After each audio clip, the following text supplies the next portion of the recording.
Tu as déjà vu des camions faire du rallycross?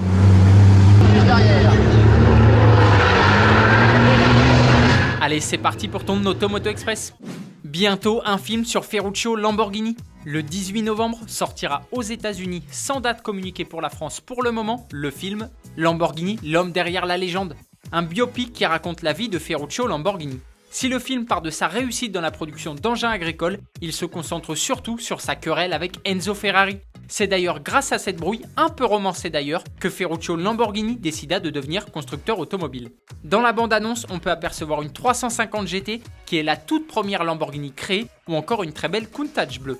Ce film va sortir quelques mois avant celui consacré à Enzo Ferrari pendant une période sombre de sa vie en 1957, juste après le décès de son fils Dino.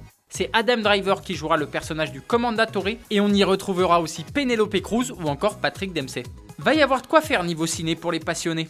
On ouvre maintenant une grande page sur les projets les plus intéressants dévoilés au SEMA Show. Le salon où la préparation et la personnalisation sont rois. Et aux États-Unis, quand on réalise un projet, c'est customisé ou restauré du sol au plafond jusque dans les moindres détails.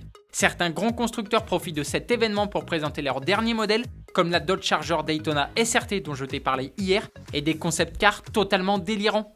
La Nissan Z GT4. Nissan a présenté pour la première fois au public la Z GT4 développée par la branche sportive de Nissan Nismo. Cette Z GT4 embarque le V6 3 litres biturbo de la Z, mais voit sa puissance augmenter pour développer 456 chevaux. C'est 56 de plus que la version de série.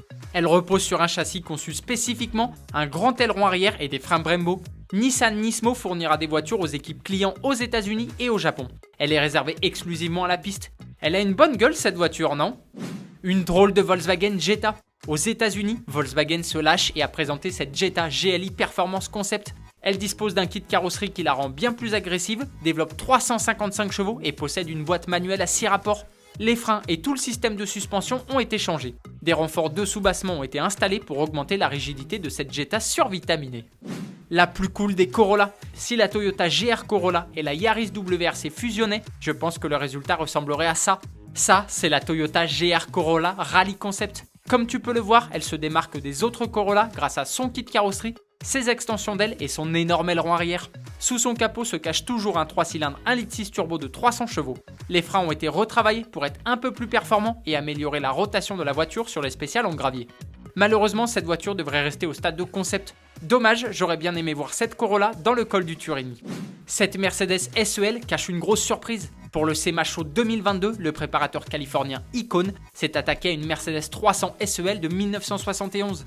Pour se distinguer de la concurrence, Icon a décidé d'offrir à cette belle allemande un gros moteur. Un très gros moteur même. Elle est animée par le V8 LS9 de 6 litres 2 que l'on peut retrouver dans les corvettes ZR1 de 6ème génération.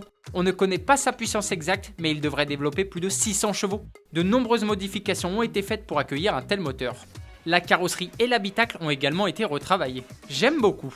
Mais notre coup de cœur du SEMA Show 2022, c'est cette 911 GT3 génération 997. Tu auras remarqué à sa livrée qu'il se trame quelque chose. Cette 911 ne cache plus un 6 cylindres à plat, mais un 4 cylindres à plat récupéré d'une Subaru Impreza STI de 2008. Blasphème ou génie? Nous, on adore. Et si pour toi c'est plutôt un blasphème, dis-toi qu'aucune 911 n'a été blessée pour ce projet. Le préparateur est parti d'une 911 GT3 accidentée et sans moteur. On peut donc dire qu'elle a été ressuscitée. On la verra sûrement bientôt à l'action dans son futur domaine, le drift. J'ai vraiment hâte de voir ça. C'est le sujet de la question du jour. Serais-tu capable de mettre un moteur de Subaru dans une Porsche 911 GT3? J'attends ta réponse dans les commentaires. Avant de te dire allez ciao, j'ai une dernière info, elle concerne le salon Epoch Auto. Demain et jusqu'à dimanche se tiendra à Lyon l'édition 2022 d'Epoch Auto, salon consacré aux véhicules anciens. Renault, Ford, BMW et Lancia seront les constructeurs mis à l'honneur. Si tu es dans le coin, je te conseille d'y aller. C'est le moment de revenir sur la question d'hier. Je te demandais ton avis sur la modèle GZD de la marque DNG. Apollo 13, pour toi cette auto est faite par des passionnés pour des passionnés et ça se ressent énormément sur le design. Je partage ton point de vue. GRTV, tu vas un peu trop loin selon moi. Tu penses que cette modèle GZD sera la 300 SL du 21e siècle? Automoto Express, c'est fini pour aujourd'hui. On se retrouve dimanche pour l'hebdo. Je te conseille d'être là. Bon week-end, allez ciao!